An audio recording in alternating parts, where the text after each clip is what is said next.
the Terminator. I am here to destroy you. Prepare for termination.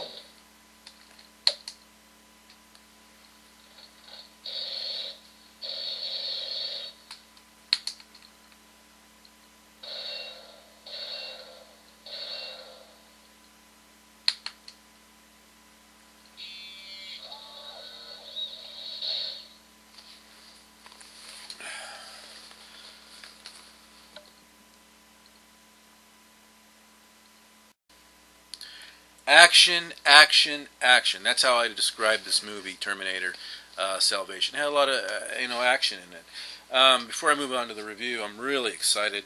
I got this magazine Friday on San Diego Comic Con, and I'm really looking forward to that.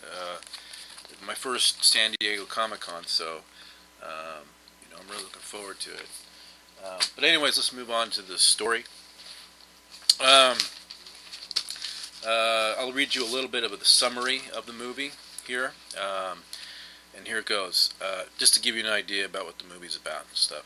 After Skynet has destroyed much of humanity in a nuclear holocaust, a group of survivors led by John Connor struggle to keep the machines from finishing the job. And, the movie is, it has a story and a plot and all that, but it's basically also to show us the war against the machines. I don't know if anybody's ever seen the Terminator movies in the past, but they'd always show us glimpses of the future. For instance, like in Terminator, the first Terminator movie, Kyle Reese is telling Sarah Connor about about the future, about his world, and we see glimpses of that world. We see glimpses of that world in Terminator 2, and I think that's what this movie's also to show us that war. Now, I'm a little bit on the border about this movie. I'm not saying that I loved it, I'm not saying I hated it, but what I'm saying is, to me, I just think it was maybe an average movie at best. It did entertain. There was loads of action in it.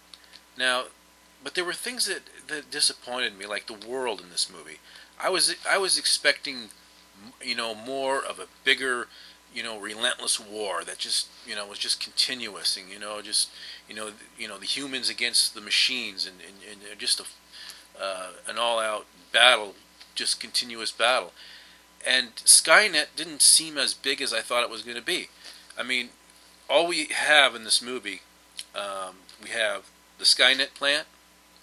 We have a bombed-out city, a vast desert, the resistant camp led by John Connor, and then you have Terminator robots patrolling around the desert looking for humans.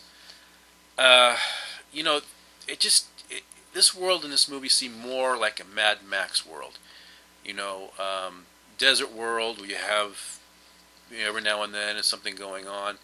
But other than that, that's all you had was just the plant, desert, bombed out city, and the resistant camp, and a bunch of robots patrolling around, and all in this one big war zone area. And but it wasn't. The movie had a lot of action, absolutely. And I thought the special effects were good in the movie too. There was a scene in the Skynet plant where one of the Terminator robots has flesh on him, and and he comes out of this room or whatever, and it looked like Arnold Schwarzenegger at first. I mean, right at first, that first glimpse, I thought, is this an Arnold Schwarzenegger cameo or something, But when I looked at it and I could see that, it was CGI, and you can usually tell in movies about CGI, you can tell when it's not, when CGI is fake. I mean, sometimes like skin tissue or surface on something, sometimes you can tell it doesn't look real. It looks fake, like something like a cut scene out of a video game or something. It just doesn't look real. But it brought a smile to my face to see a Terminator robot that looked like Arnold Schwarzenegger. So I thought that was pretty cool. That one part in the movie.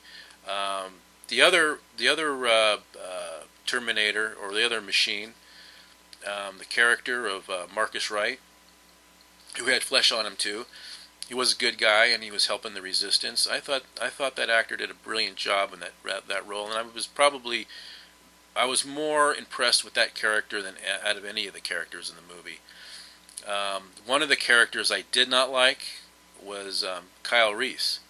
The Kyle Reese in this movie seemed like, some young kid that, was like a wannabe. He was like a wannabe warrior or wannabe resistance fighter. His one-liners were cheesy and everything. He wasn't like the Kyle Reese like in the first Terminator movie. Who was like it seemed like a legendary warrior who would do anything to protect Sarah Connor and to defeat defeat the machines, to do anything. He seemed like a tough guy. But the one in this movie, played by a different actor, he's supposed to be a young kid and all that, but he just seemed like I don't know. I wasn't too impressed with that particular character.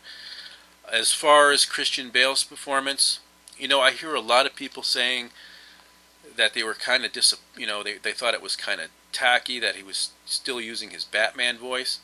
But that's how Christian Bale talks when he does an American accent.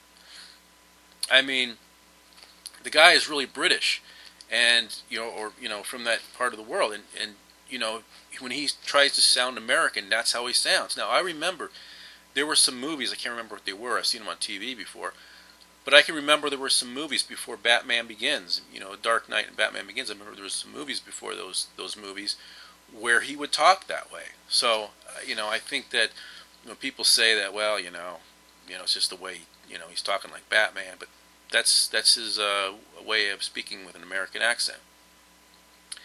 As far as but the rest of his performance, I don't know. I wasn't really sold on him as John Connor. I mean, he just, I don't know. I wasn't sold with it because he just didn't seem like like he was a leader of a resistance or something.